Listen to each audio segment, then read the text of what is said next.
Nakakabahala po itong sinabi ng Ibon Foundation na bawat Pilipino daw may utang daw na 164,000. Sabi nga namin ni Ricky, ako nga walang utang pero ngayon nagising na lang ako, meron na daw akong utang na 164,000.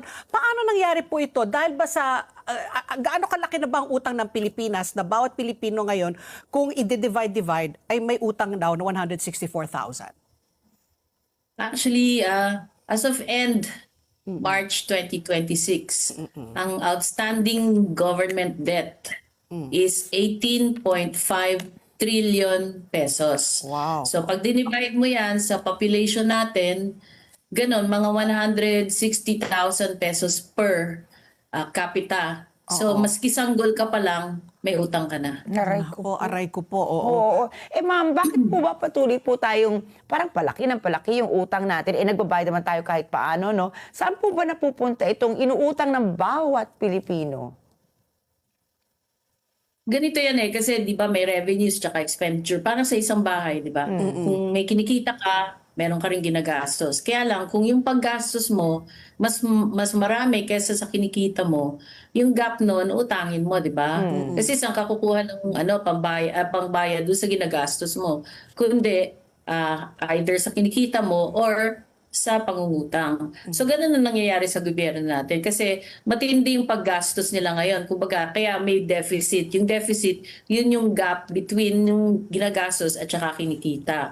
So this year, the past few years, over 1 trillion lagi ang gap na yon, yung deficit na yon, ano?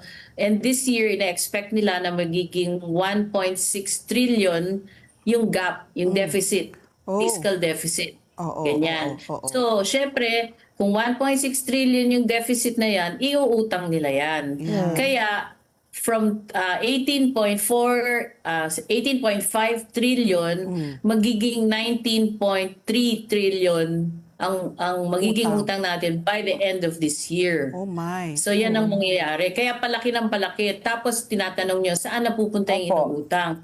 Dapat mapupunta sa budget yun, di ba? Kasi may programmed budget tayo. Kaya lang, in addition to the programmed budget, merong unprogrammed. Yes. Doon tayo nagkaka-problema kasi yung unprogrammed, madaling palusutin yan eh. Kaya di ba maraming naging ghost projects, maraming mga anomalya sa government. Kaya tuloy, hindi natin nararamdaman yung benefit o yung benepisyo ng ating inuutang. So, Miss Cora, ito, no, correct me if I'm wrong, sabi naman nila, okay lang ang umutang, basta may kakayahan ka magbayad. Ano ba ang masasabi natin yung mga